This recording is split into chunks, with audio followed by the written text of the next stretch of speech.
It was early morning in the city, and the streets were slowly coming alive. Expensive cars rolled past coffee shops, and people hurried to work with phones in their hands. Among them was Ethan Cole, a man who had everything most people could only dream of: money, power, and fame. He was one of those billionaires everyone read about in magazines. But what no one saw was that Ethan had forgotten what it felt like to slow down and listen to the world around him. That morning, Ethan's silver car pulled up outside a small diner on the corner of the street. It wasn't his usual place. His driver had taken a shortcut through a quieter part of town. Normally, Ethan would go to fancy restaurants or private clubs. But today he didn't have time for that. He had a big meeting in an hour, one that could make his company even richer. All he needed was a quick breakfast and coffee to get through the morning. The bell above the diner's door jingled as he walked in. The smell of freshly brewed coffee and warm pancakes filled the air. The place was simple: red booths, faded pictures on the wall, and a jukebox that hadn't worked in years. Behind the counter, a young waitress wiped the tables and smiled as soon as she saw him. "Good morning, sir. Table for one?" she asked politely. Ethan gave a quick nod without looking up from his phone. "Yeah, sure. Just coffee. Make it quick." The waitress, Sophie, led him to a booth near the window. She had kind eyes and a tired face, the kind of tiredness that comes from working too many hours and sleeping too little. She poured him a steaming cup of coffee and tried to make small talk. "Rough morning?" she asked with a friendly smile. Ethan barely looked up. "Just busy," he replied, scrolling through his emails. His tone was sharp, impatient, like he was talking to someone who didn't matter. Sophie didn't take it personally. She'd met all kinds of people. Kind ones, rude ones, and those too busy to notice her.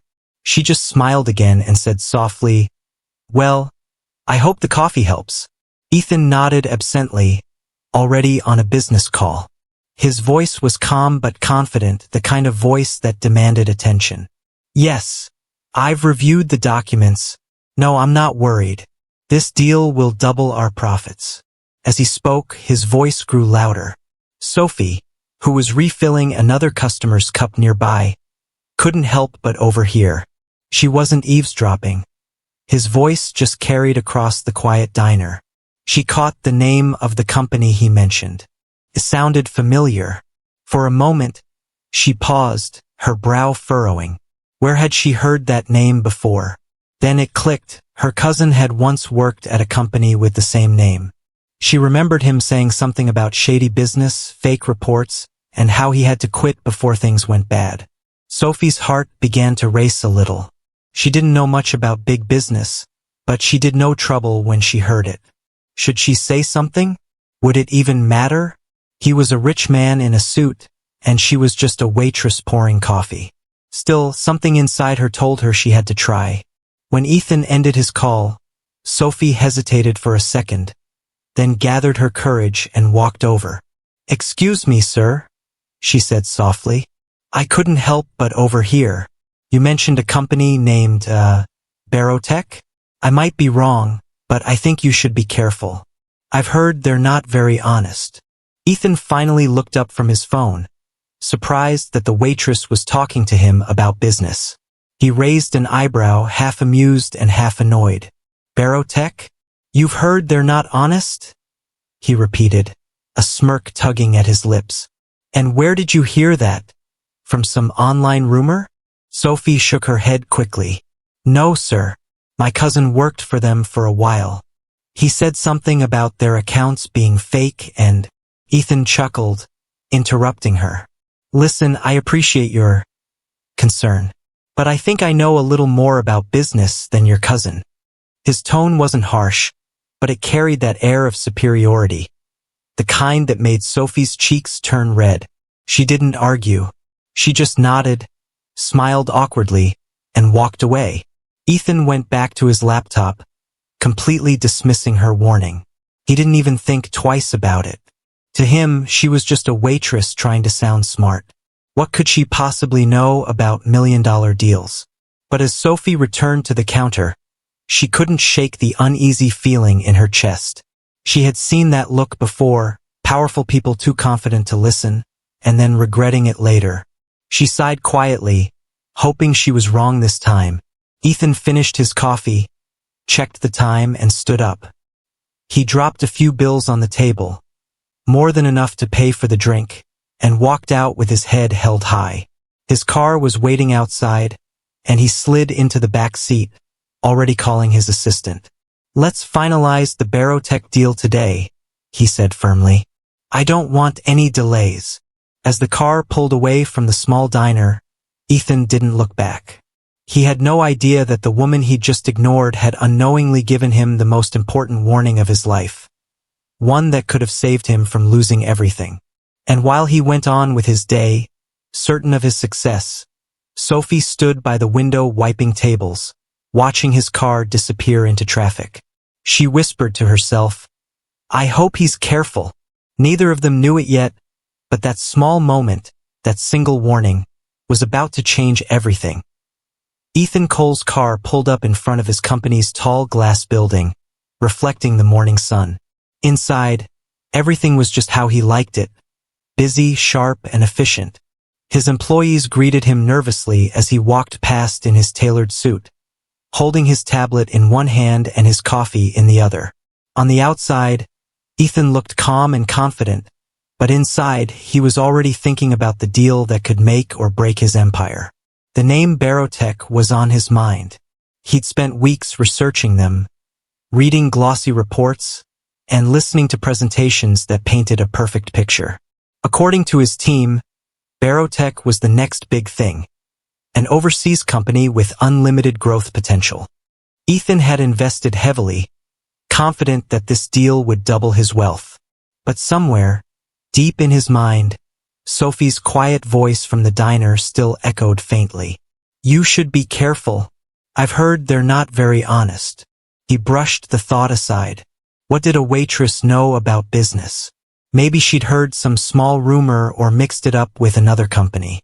Still, her serious expression had stayed with him longer than he expected. For a split second, he wondered if she might have known something, but he quickly laughed it off. Billionaires didn't take advice from waitresses.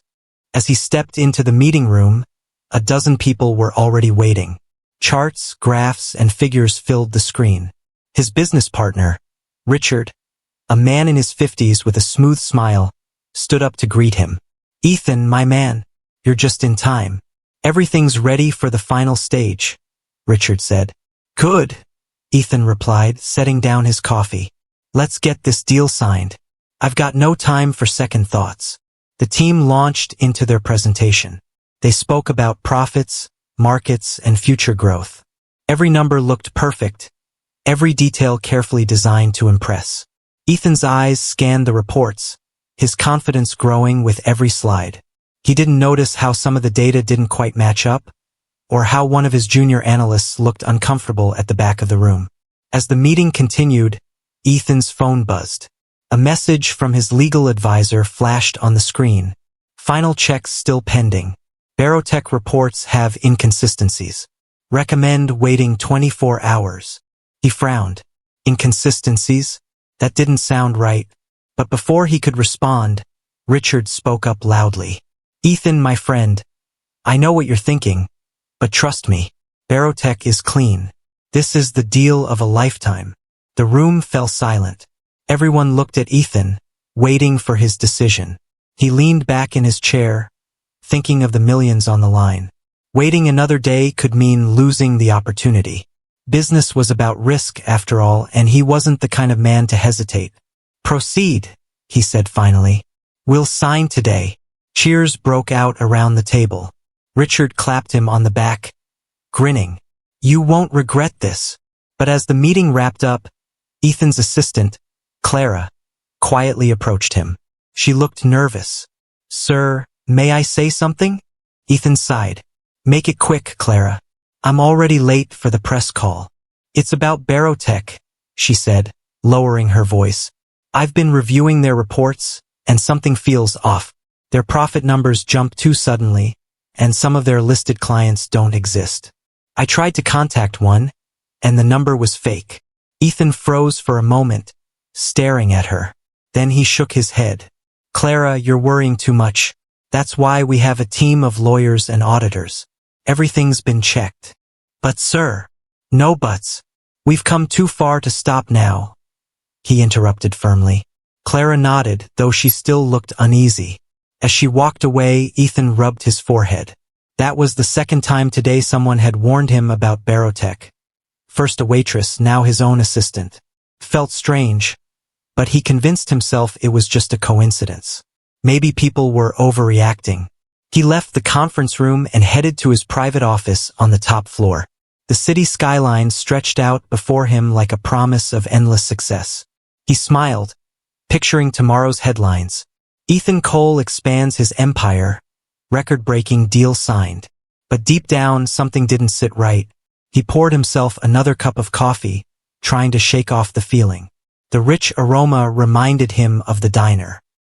He could almost see Sophie's face, the way she had looked at him, serious yet kind.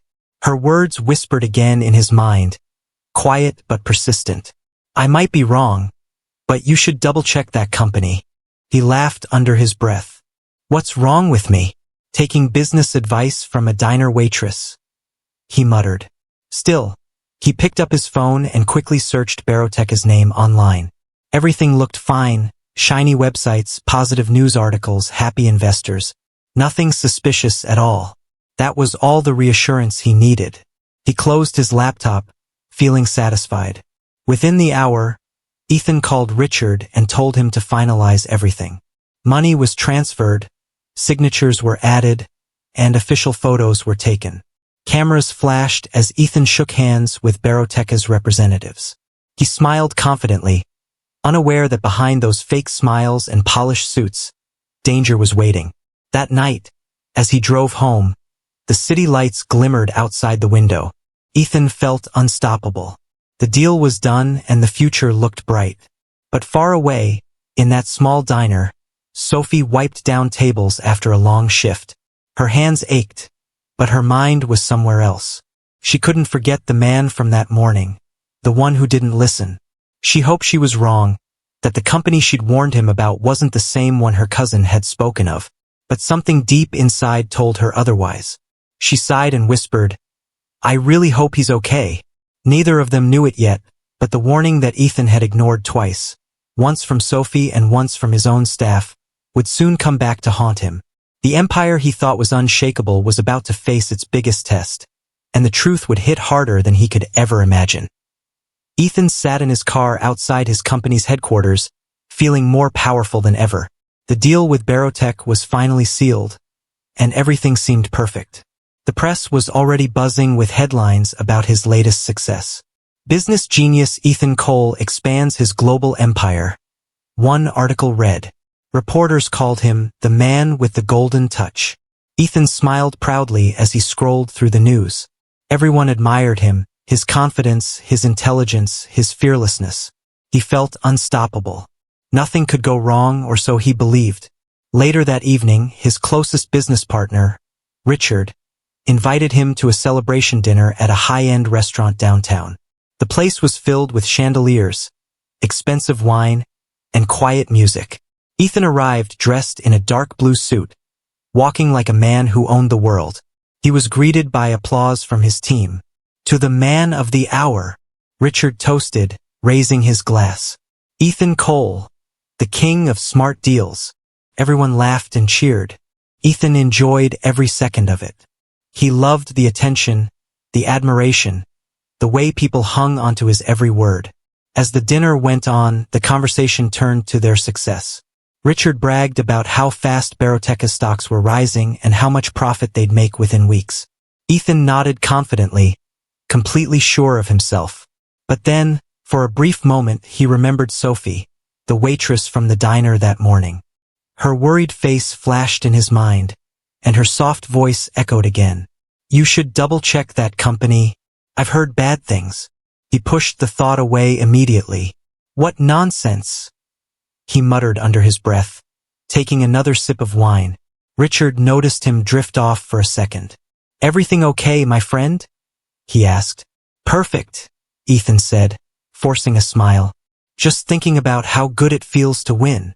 The rest of the evening went smoothly.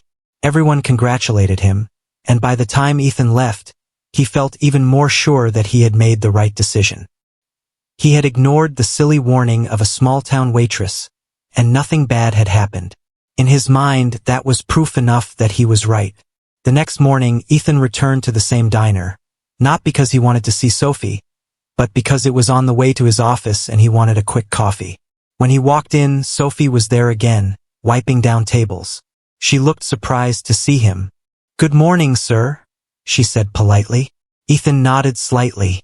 "Morning. Just coffee again." Sophie poured his cup and placed it on the table. "Did your meeting go well?" she asked with a small smile. Ethan leaned back in his seat, looking proud. "Very well," he replied. "We closed the deal yesterday. Big success." Sophie's smile faded a little. She hesitated before speaking. "That's good, I guess. I just hope that company turns out to be trustworthy." "I heard." Ethan raised his hand, cutting her off. "Listen," he said, sounding amused but slightly annoyed. "I appreciate your concern, really, but I've been in this business for 20 years. I know what I'm doing." There was silence for a moment. Sophie nodded quietly. "Of course, sir. I didn't mean to interfere." Ethan sighed, realizing he might have sounded too harsh. He forced a smile. "No harm done. You're a kind person, but trust me. Business isn't as simple as rumors." She smiled faintly, though her eyes showed a trace of worry. "Sometimes rumors start from truth," she said softly, almost to herself. Ethan didn't reply. He picked up his coffee, took a sip, and checked his phone. He was too busy to care about small talk. When he left, he dropped a $100 bill on the table. Not out of gratitude, but to show how little her words mattered to him. "Keep the change," he said with a confident grin. As the door closed behind him, Sophie sighed. Something about his overconfidence made her uneasy. She had seen that look before in people who refused to listen until it was too late. Meanwhile, Ethan returned to his office and got straight to work. The company was buzzing with energy. Everyone was excited about the new partnership with Barotech. His phone rang constantly. Reporters wanting interviews, investors offering congratulations, employees thanking him for securing their future. Ethan soaked it all in. This was his moment. But later that afternoon, as he sat reviewing financial reports, his assistant Clara came rushing in. She looked pale and nervous. "Sir, you need to see this," she said, handing him a printed document. Ethan frowned. "What is it?" "It's from one of our auditors," she said. "They found something strange about Barotech's financials. Some of their reported profits don't match their tax records. There are gaps." Ethan's smile faded for a second. "That's impossible. Maybe they made a small mistake. We'll sort it out."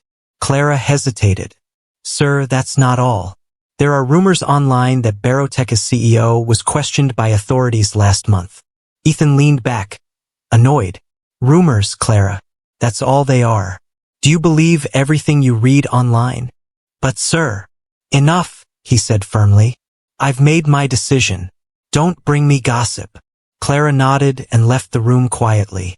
Ethan tried to focus on his work again, but Sophie's voice played in his head once more. Her warning had sounded almost too sincere to ignore. For the first time, a tiny flicker of doubt crept into his mind. Still, he refused to let it grow. "No," he told himself. "I've built my empire by trusting facts, not feelings." He looked out the window at the skyline. Tall buildings, shining in the afternoon sun. Everything he saw was his achievement.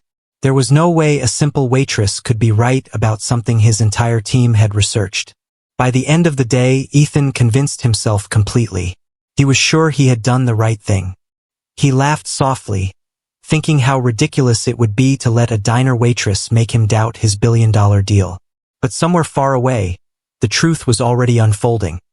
And in just a few days, Ethan would realize that the warning he had laughed off was the only thing that could have saved him from what was coming. The next morning began like any other for Ethan Cole. The city was bright, his mood was good, and his company was buzzing with excitement. Everyone was talking about the huge deal with Barotech. Newspapers and online blogs were praising him as one of the smartest businessmen in the country. Ethan Cole's brilliant investment move, one headline said. He couldn't help but smile when he saw it. Everything seemed perfect. As he entered his office, employees greeted him with proud smiles. His secretary, Clara, handed him a schedule filled with meetings, interviews, and calls. "You've got the investors' conference at 10 a.m., sir, and the media wants a few words afterward," she said. "Good," Ethan replied confidently. "Let's show them what success looks like." He walked into the conference room where his board members were already seated. Everyone clapped as he entered. Richard, his business partner, stood up with a big grin.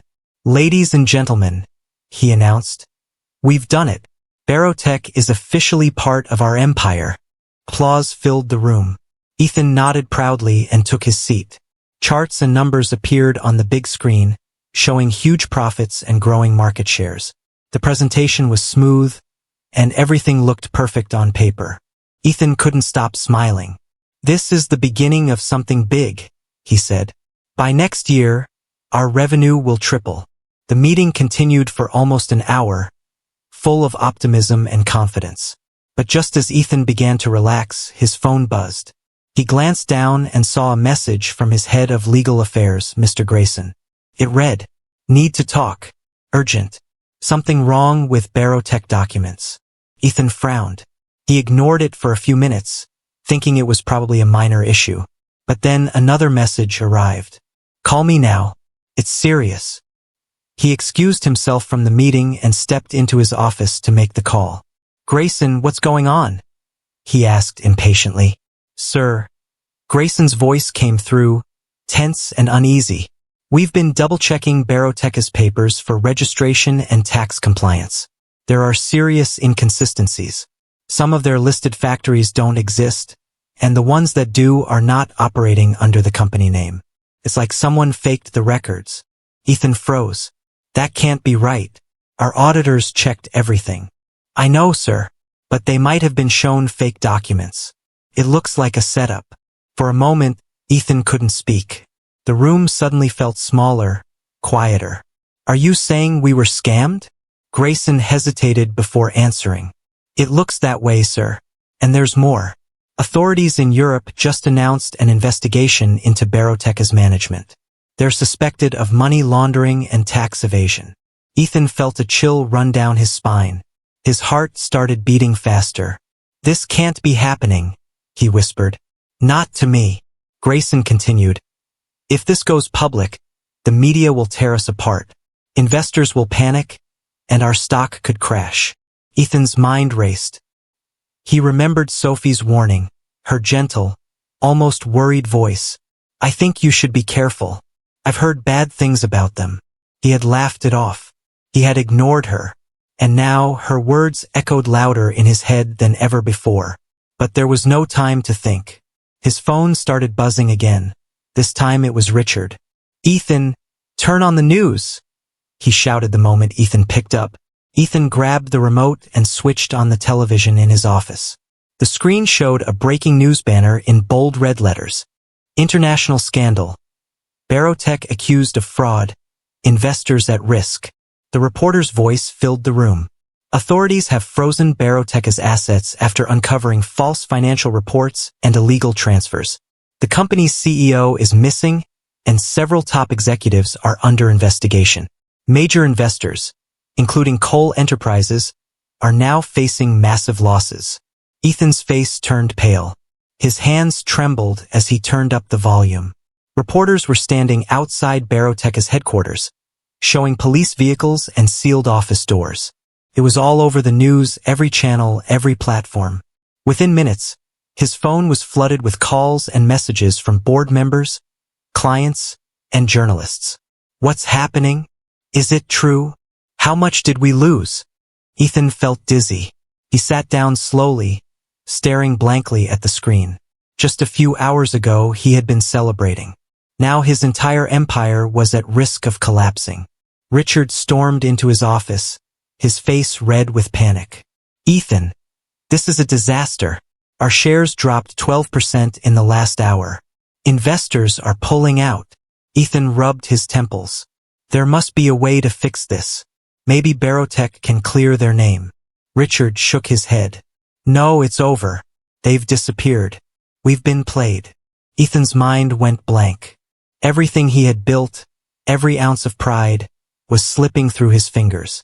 And then, once again, that soft voice from the diner returned in his mind. The voice he had ignored. He whispered to himself, "She tried to warn me." Richard looked confused. "What?" "Nothing," Ethan said quickly. "Just nothing." But deep down, he knew the truth. Sophie's warning wasn't nonsense. She had seen danger where he had seen opportunity. She had tried to save him, and he had dismissed her without a second thought. The rest of the day was chaos. Reporters camped outside the building, shouting questions. His PR team tried to calm the media storm, but the damage was done. Stocks continued to fall, and investors demanded answers. By evening, Ethan sat alone in his dark office, staring out at the city lights. Just yesterday he had felt like a king. Now he felt powerless, trapped in a storm he had created himself. He poured himself a glass of water and sighed. For the first time in years, he felt truly small. He thought of Sophie, her kindness, her courage to speak up, and her words that could have saved him.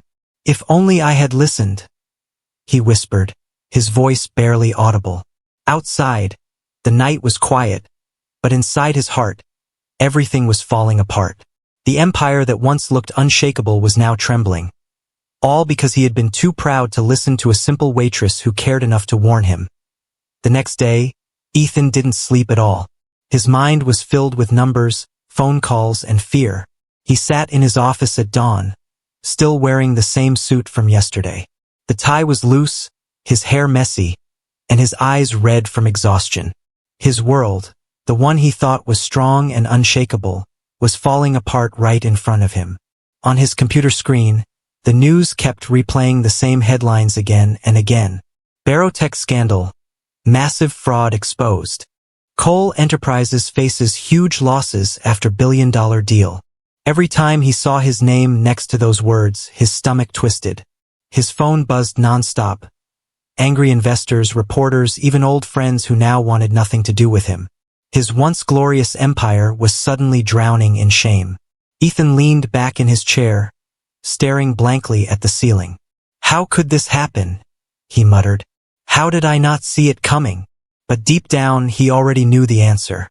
He had been warned not once but twice. First by Sophie, the waitress, and then by his assistant, Clara. But he hadn't listened. He had been too proud, too sure of himself. As the morning sun lit up his office, Richard burst through the door looking pale and panicked. "Ethan, it's bad. Really bad. The stock dropped another 20% overnight. Investors are pulling out by the minute." Ethan's heart sank. "Can we recover?" Richard shook his head helplessly. "Not unless we can prove we didn't know Barotech was fake. But that'll take months, maybe years." Ethan rubbed his face with both hands. His phone rang again. It was the bank this time. He answered quietly. "Yes, Mr. Cole," said a serious voice. "We've frozen all transactions related to Barotech. Until the investigation ends, your company's funds are under review." Felt like someone had punched him in the chest. His company couldn't even move money now. Everything was locked. Richard slammed his hand on the table. "They think we're criminals too. Can you believe it? We're the victims here." But Ethan wasn't listening. He was lost in his thoughts and guilt. His mind went back to that morning in the diner, to Sophie standing beside his table with her kind, worried eyes. Her words played in his head like a whisper. "I think you should be careful. I've heard bad things about them." He had laughed at her. He treated her like she didn't matter. Now, her warning felt like a light he had ignored in the dark, and because of that, he had walked straight into disaster. That afternoon, Ethan's office became chaos. Employees ran back and forth with papers. Lawyers called nonstop, and the media waited outside the building like vultures. Every channel was reporting updates. "Cole Enterprises under investigation," one reporter said. Sources claim Ethan Cole ignored warnings before signing the deal. Those words hit him like a knife. Ignored warnings. Yes, that was true. He had ignored the truth because it came from someone he didn't think was important. By noon, his board of directors demanded an emergency meeting. When Ethan walked in, everyone's faces were serious. No one smiled or clapped this time. Richard stood up and cleared his throat. Ethan, we need answers. The company is on the verge of collapse. People are losing trust. What's your plan? Ethan looked around the table at the people who once admired him. Now they looked at him like a stranger. I'm doing everything I can, he said quietly. Our legal team is investigating. We'll recover. But one of the directors, a stern woman named Helen, interrupted. Recover? Do you even realize how much we've lost? Billions. You were warned, Ethan. Your assistant told you there were inconsistencies. You didn't listen. Ethan lowered his head. He had no defense. Every word she said was true. The room fell silent. No one spoke for several seconds. Finally, Helen said softly, Pride can destroy even the smartest man. I hope you understand that now. After the meeting, Ethan went back to his office and closed the door. He looked out the window at the city skyline. A week ago, he had felt like he owned it. Now, it felt distant, almost mocking. The buildings stood tall while he was crumbling inside. His assistant Clara knocked gently and stepped in. Sir, I'm sorry about what's happening. Ethan gave her a tired smile. You warned me too, Clara. I should have listened. Clara nodded. Sometimes people only hear what they want to believe. She placed a file on his desk, a final report from their financial team. The numbers were horrifying. The company had lost almost 70% of its value. Investors were pulling out one after another. When she left, Ethan sat in silence. His reflection in the glass window looked like a stranger. Tired, broken, and defeated. He thought of all the people who would lose their jobs because of him, all the families that depended on his company. The guilt weighed on him like a mountain. That evening, when the office was finally empty, Ethan grabbed his coat and left. He didn't go home. He didn't go to a meeting. He drove aimlessly through the city, past glowing lights and crowded streets, until he found himself back in that same small diner. It looked exactly the same, the soft yellow lights, the smell of coffee, the sound of quiet music. And there, behind the counter, was Sophie. She looked surprised when she saw him walk in. You again, she said gently. Rough day. Ethan let out a sad laugh. You could say that. He sat at the same booth as before. You were right, Sophie, about that company. They ruined everything. Sophie frowned, wiping her hands on her apron. I'm really sorry, sir. Ethan nodded slowly. Don't be. I'm the one who didn't listen. I thought I was smarter than everyone else. Turns out, the smartest person I met was you. Sophie smiled softly. Sometimes it's not about being smart, sir. It's about being humble enough to listen. Her words hit deep. Ethan looked down, his eyes filling with regret. If I had listened to you that day, I could have saved my company, maybe even my reputation. Sophie shook her head kindly. It's never too late to learn, sir. Ethan finished his coffee quietly, feeling something he hadn't felt in years. Humility. For the first time, he understood that real wisdom doesn't always come from the rich or powerful. Sometimes it comes from the people no one notices. As he left the diner that night, Ethan looked back once more. Sophie smiled at him, not with pity, but with kindness. And in that moment, Ethan promised himself that if life ever gave him another chance, he would never ignore a small voice of truth again, no matter where it came from. The next morning, Ethan woke up with a heavy heart, but a different feeling inside him. It wasn't anger or pride anymore. It was clarity. For the first time in years, he could see his mistakes clearly. His company was collapsing, his reputation was broken, and his wealth was slipping away, but strangely, he felt lighter. Maybe because deep down, he knew it was time to fix things, not just hide behind power and money. He sat by the window in his quiet penthouse, looking at the sunrise. The golden light spread across the city skyline, and he whispered to himself, "It's not over yet." He decided to do something he had never done before, face the truth head-on. After a quick coffee, he went straight to his office. The guards and employees looked surprised to see him arrive early. Some avoided his eyes. Others whispered as he passed. They had all read the headlines. But Ethan didn't care about the gossip.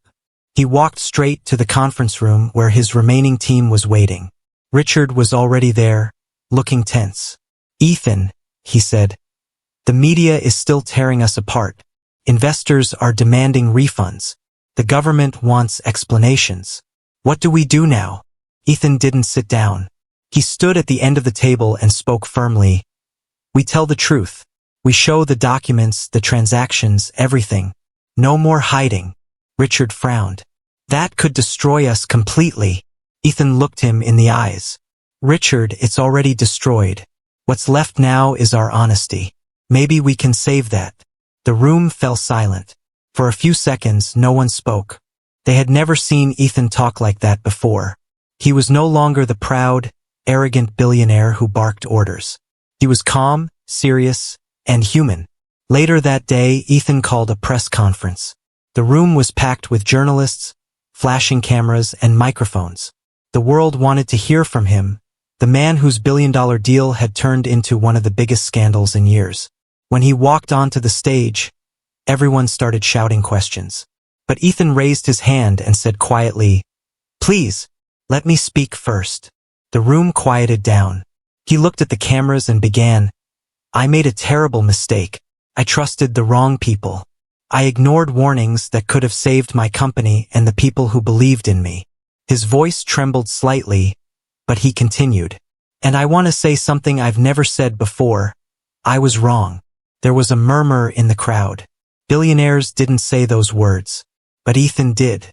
"I was warned," he went on, "not by experts or investors, but by a young waitress, someone I barely knew. She told me to be careful, and I didn't listen because I thought I knew everything. But she was right. Her small act of honesty could have saved me if I had only listened." The journalists were stunned. They didn't expect that. A billionaire admitting that a waitress had been wiser than him. It was unheard of.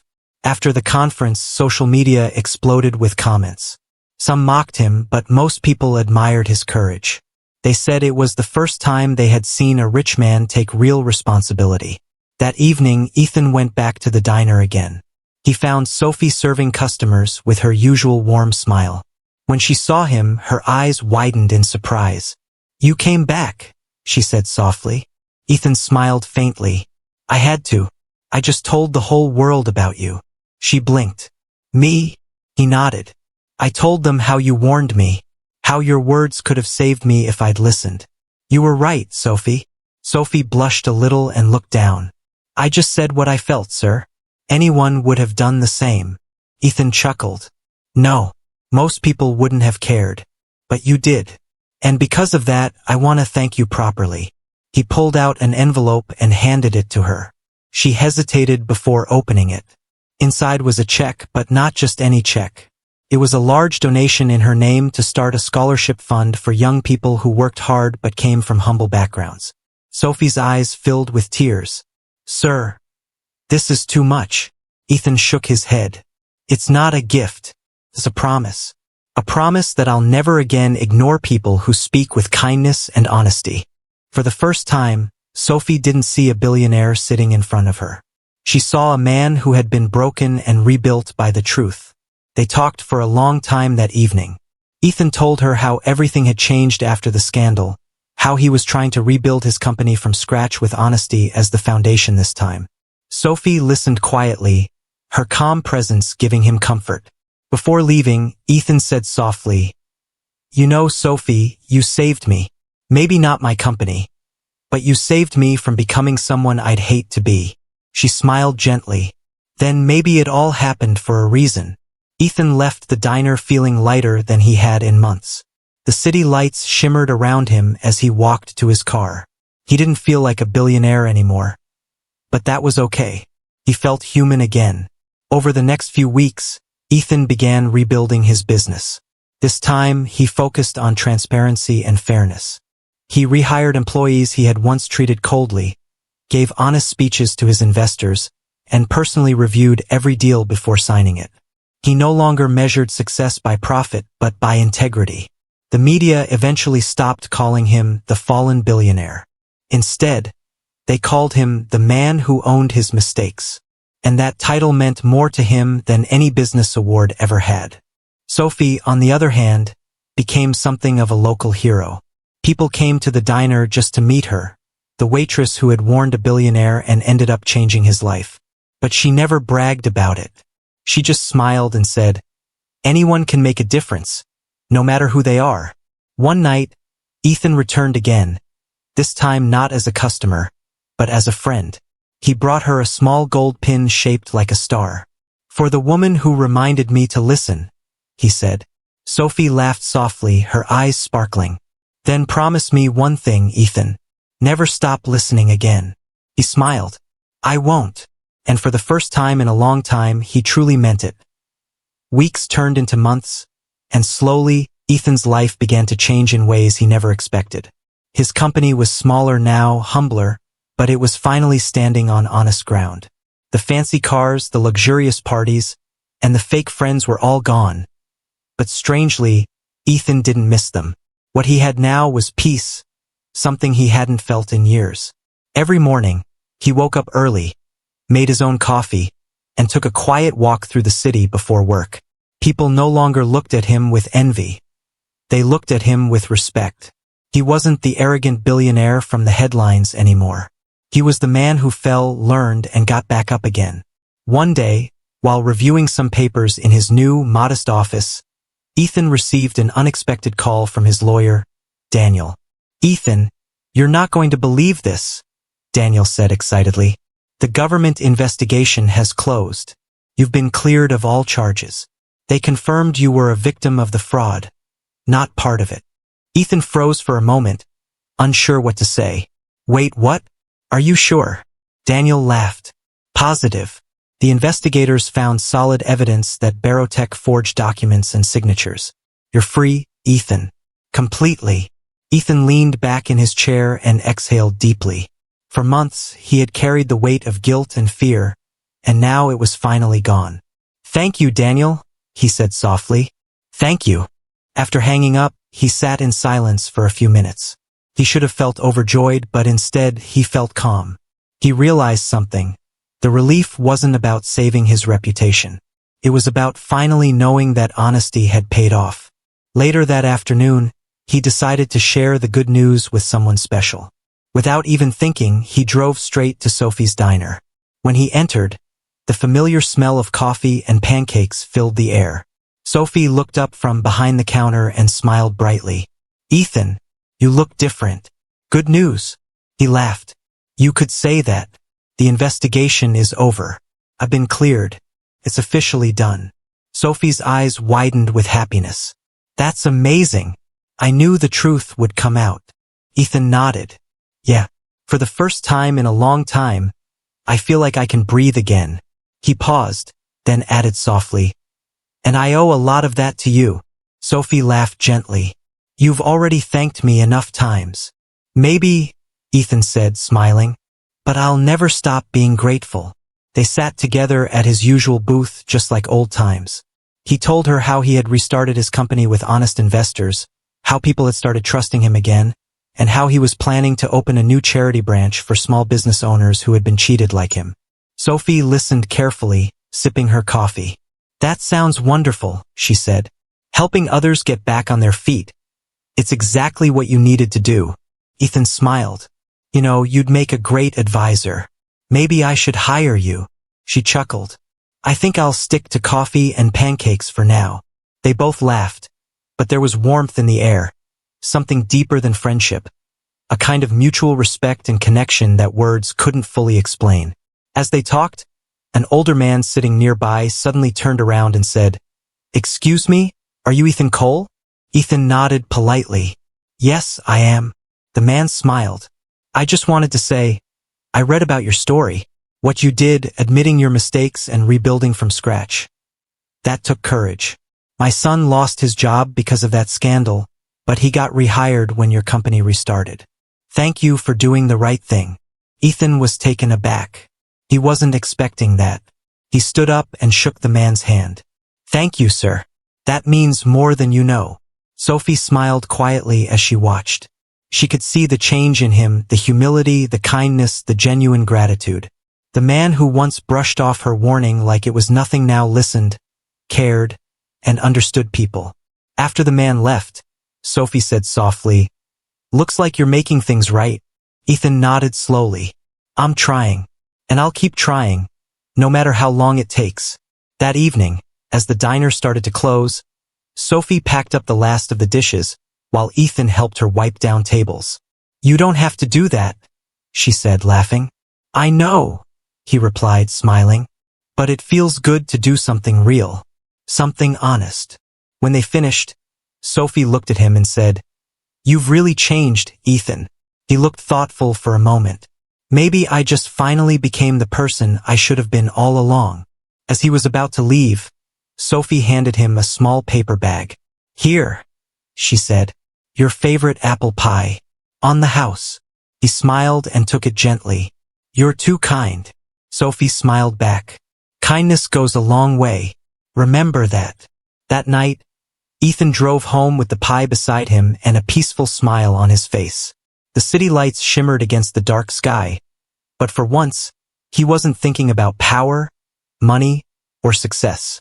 He was thinking about the people who had helped him rediscover who he was. When he reached home, he placed the pie on the counter and sat by the window, looking out at the city he used to think he owned. Now he saw it differently. It wasn't about owning anything, it was about belonging, about making a difference. He realized that sometimes life had to break you to rebuild you better. And in his case, it was a simple waitress with a kind heart who had done what no business expert or financial advisor could do. She had saved his fortune, yes, but more importantly, she had saved him.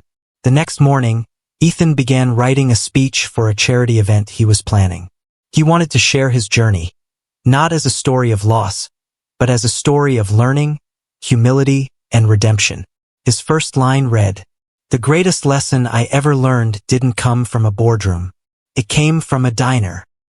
He smiled as he read the words aloud, feeling a quiet pride. Not in his wealth, but in his growth. He knew he still had a long way to go, but for the first time in years he was walking the right path. And as the sun rose over the city once more, Ethan whispered to himself, "This time, I'll never ignore the truth again." Months later, Ethan's life looked completely different from what it once was. The tall glass tower of Cole Enterprises still stood in the city skyline, but inside, everything had changed, from the way people worked to the way Ethan led. He no longer ruled with pride or distance. Instead, he led with honesty, kindness, and understanding. His employees respected him not because of his wealth, but because of the man he had become. He still remembered every mistake he made, every arrogant word, every warning he ignored. But instead of letting those memories haunt him, he used them as reminders to stay humble. He had lost billions, but what he gained was far more valuable: wisdom, respect, and peace.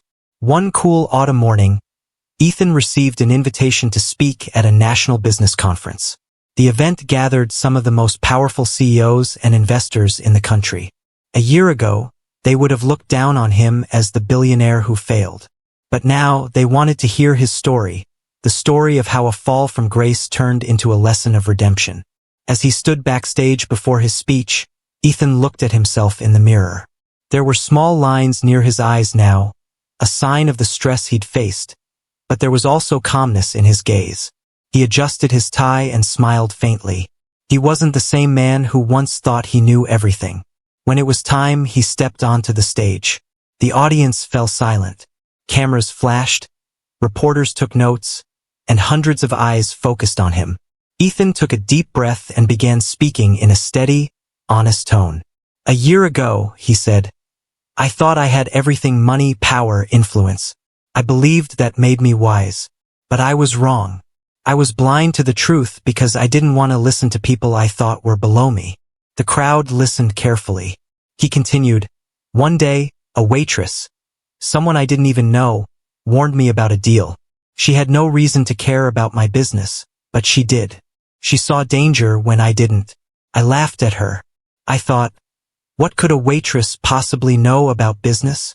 But her words could have saved me. A few people in the audience looked surprised. A billionaire talking about taking advice from a waitress? It was something they had never heard before. Ethan smiled sadly.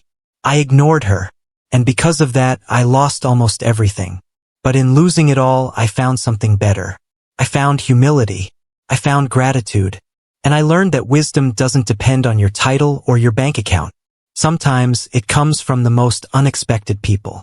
As he spoke, the entire hall grew quiet. Every word came from his heart.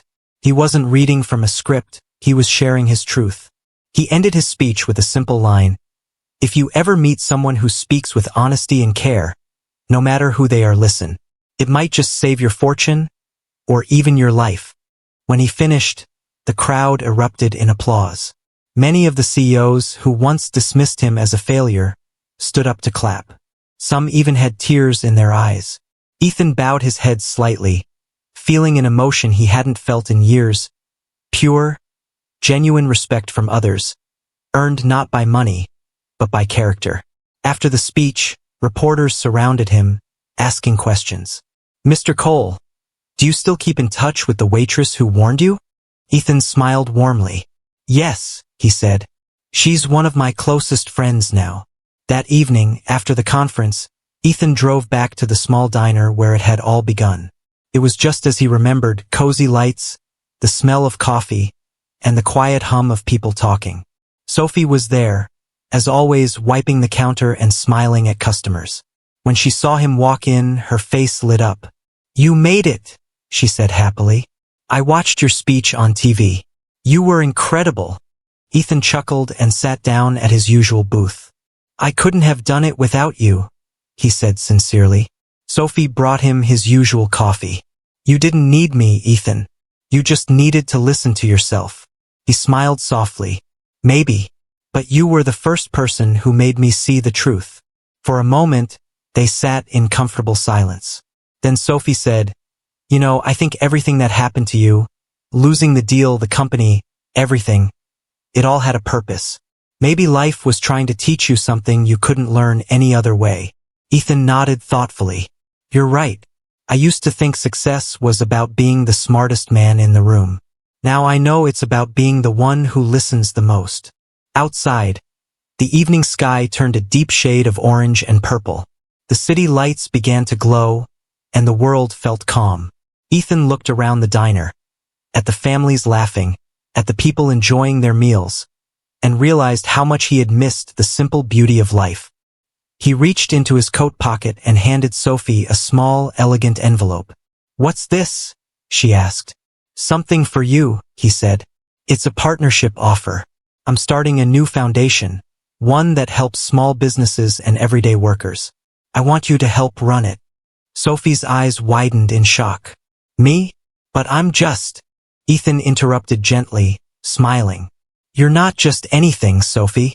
You're the reason it exists. You saved my company, my name, and my soul. You've earned this more than anyone. Tears filled her eyes as she looked at the document. Ethan, I don't know what to say. Say yes, he said with a grin. She laughed through her tears. Yes. That night, they sat for hours, talking about plans for the foundation.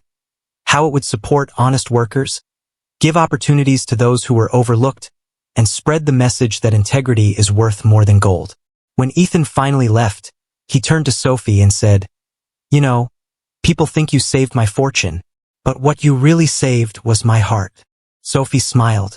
And you proved that even billionaires can change. Ethan laughed softly as he walked out into the cool night air. The city was alive with light, and for the first time he felt like he belonged not above the world, but within it. He had gone from a man blinded by pride to one guided by truth. And he knew, deep down, that as long as he kept listening to others, to his conscience, and to life, he would never lose his fortune again. Because the greatest fortune he now owned was something money could never buy: a humble heart, an honest soul, and a true friend who had believed in him when no one else did.